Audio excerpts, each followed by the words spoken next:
The Darwin Martin House is an awesome architectural feature in history. With an area of about 29,080 square feet, it was built by Frank Llyod Wright for Darwin D. Martin in 1904. The owner of the house, Darwin Martin, had worked for the Larkin Soap Company, a company that Frank Llyod Wright had constructed several things for.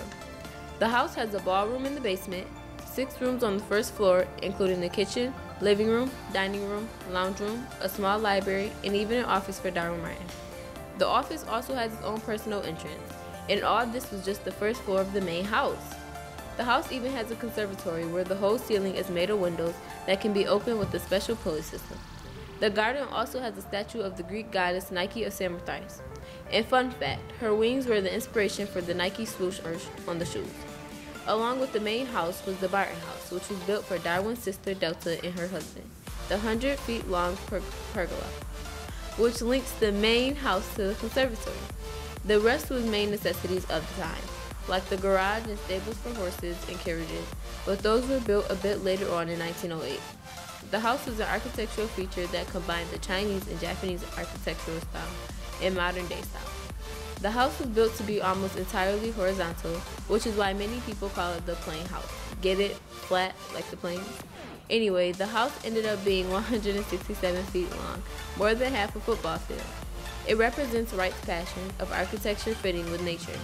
But now into the fun part, the inside. The roof was a sort of guide through the house, with it being low in the places you don't lounge around and being higher in the places you do, making the hallway seem like almost tunnels. The house walls were mostly windows to let in natural light and break down the barrier of a human's nature. Another fun fact, Wright designed all the furniture in the house as well as the house itself. That way, everything in the house flows smooth. After all, you wouldn't put a bright pink couch in a house that looks like this.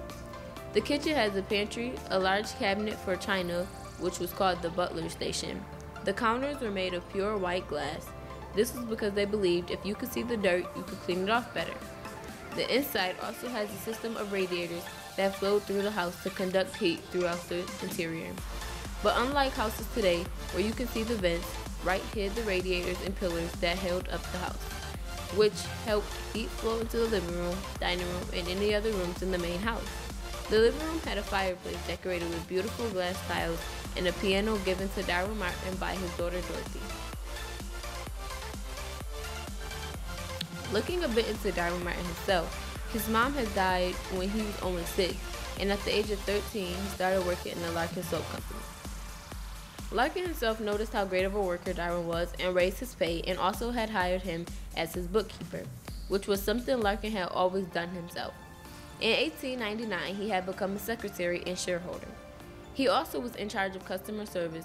Soon, Darwin Martin had climbed all the way up to CEO in the company and was the co-founder of Larkin's new pottery branch of the company, selling china they had made.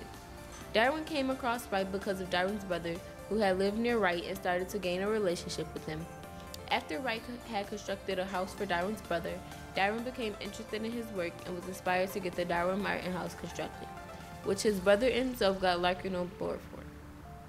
The house was truly amazing, but sadly, the pergola and conservatory was demolished in 1960.